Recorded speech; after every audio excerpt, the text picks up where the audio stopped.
nous devons maintenant récupérer l'animation avec le code en JavaScript. Donc ici, on a sélectionné. Et je vais copier. Voilà. Alors, ici, je fais la démonstration sur un Mac, ce qui est un petit peu particulier par rapport à un PC. Donc sur le PC, c'est assez simple. Vous ouvrez le bloc-notes, vous collez le JavaScript que vous venez de copier, et vous allez le mettre dans votre gestionnaire de fichiers. Je parle bien du gestionnaire de fichiers. Vous allez le mettre dans le petit dossier JavaScript que vous aurez créé dans votre site.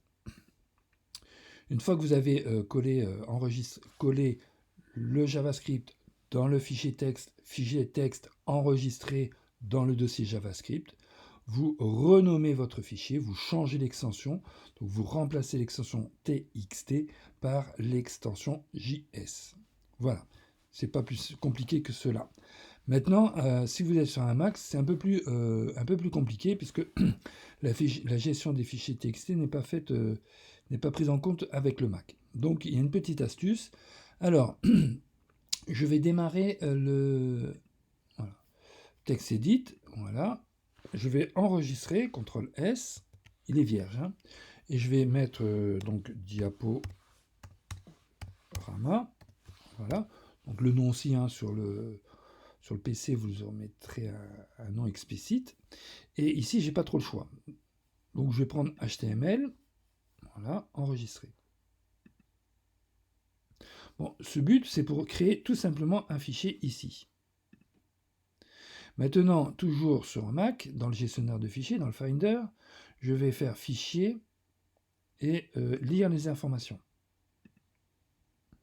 Voilà. Donc ici, je décoche masquer l'extension, donc je vois bien l'extension et qui est ici. Donc je vais dire que ça doit s'ouvrir avec Dreamweaver. Et je vais changer l'extension en JS. Voilà. Oui, j'utilise JS. Vous voyez? OK.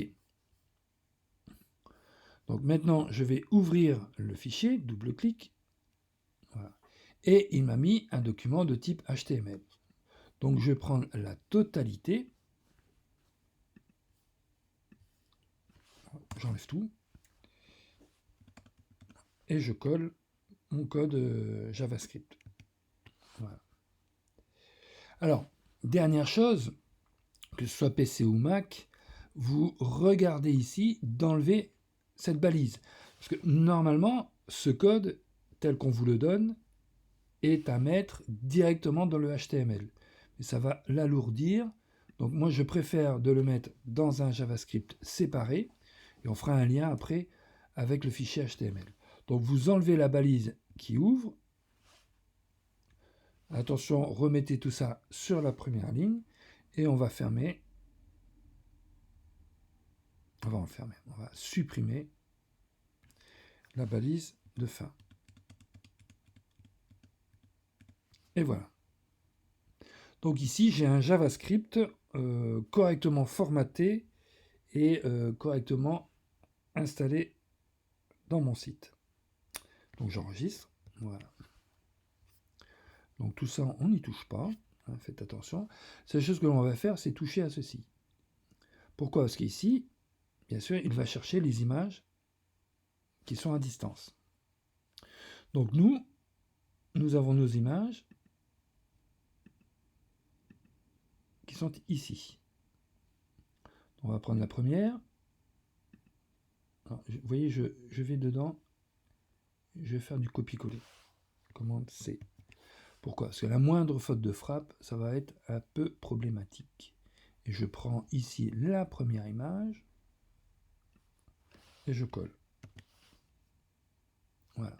Alors on va vérifier s'il trouve l'image, hein, parce que regardez, en survolant le code, enfin l'adresse de l'image, il vous affiche image, et ici, image introuvable. Pourquoi? Ben parce qu'elle est dans le dossier IMG. Donc on va mettre IMG. Donc on va indiquer le chemin. Il n'a toujours pas trouvé, donc ici, voilà, il a trouvé mon image. Ok, normalement on ne devrait pas mettre les deux points, bon on va voir après. Donc j'enregistre. Ok. Bon, bien sûr, cette étape, on va devoir modifier ici le nom de l'image, peut-être un lien sur les autres lignes.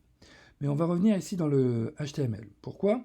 Parce que pour l'instant, j'ai bien mon fichier qui est ici, JavaScript, mais il n'est pas repéré, il n'est pas identifié dans mon code source. Donc on va se mettre dans le code source, ici, mais regardez bien, je vais aller tout en bas. Alors, je pourrais rester en haut, moi je préfère me mettre en bas, après le body, vous voyez, entre le body et le HTML. Pourquoi? Parce que la page ici, elle est téléchargée du début, en haut, jusqu'en bas, à la fin. Donc, dès que vous avez un href, eh bien, il va télécharger le contenu du href. Donc, les JavaScript, des fois, ce sont des animations. L'utilité n'est pas de tout de suite télécharger l'animation, c'est d'abord de télécharger la page et après de mettre en route l'animation. Donc, moi, je préfère le mettre ici en dessous. Donc, nous allons insérer maintenant le lien pour l'image. Alors, vous avez ici insertion. On peut insérer pas mal de choses, donc on va aller rechercher ici dans cette fenêtre le JavaScript. Il est ici. Donc double-clic, voilà, et on va aller ici chercher notre JavaScript. Donc il est...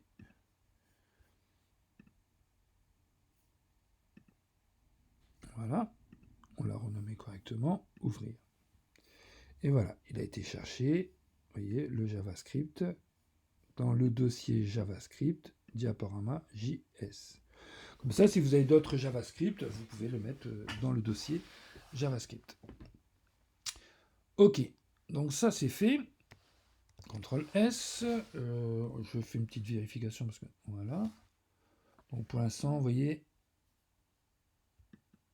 voilà, on a la deuxième, mais on n'a pas la première image. Donc j'ai pas mal galéré pour trouver la petite astuce, parce qu'en fait ici, je vais devoir, voilà, ici j'ai bien l'image, mais ici en fait il ne faut pas mettre ceci. Commande S, j'enregistre. Donc là je suis correct.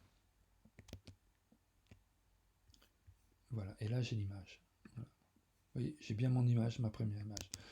Donc j'ai, voilà, ici dans le JavaScript, vous voyez, ici il dit image introuvable, mais en fait il va la trouver parce qu'il va appeler la balise URL, et il faut simplement le chemin, comme ceci. Donc c'est un peu trompeur, mais ça fonctionne. Donc ici, oui, moi je vais actualiser. Non, il ne veut plus, moi il n'a plus en mémoire. Donc je reviens ici pour bien vérifier. Donc voilà. Je suis sur notre navigateur, ça marche. On va voir quelques petits réglages. Voilà, ça c'est au bout de... Donc on voit bien que les images n'ont pas la bonne taille, donc on va devoir modifier tout cela. Donc je résume. Donc première chose, ici on a le diaporama CSS. Donc la mise en forme que l'on récupère et on vient mettre ici. Ceci n'est pas à modifier, sauf si vous voulez changer la police de caractère. Si vous êtes trompé ici, regardez, on peut encore modifier la taille du diaporama. On peut faire des modifications, mais en principe, les paramètres doivent être corrects. Ensuite, nous récupérons le JavaScript. D'accord? Donc on a ici le JavaScript. On interprète ici les chemins et les images par rapport à ce que l'on a mis dans notre site. Puis, en dernier lieu, on va ici ajouter le code, voilà, qui est ici. Dans le code, il est là, voilà, c'est tout ça. Dans la balise slider qu'on a prévue initialement pour recevoir notre slider. Et nous modifions ici le chemin de l'image. Voilà, donc je vous laisse mettre à jour toutes les images, les noms et ainsi de suite.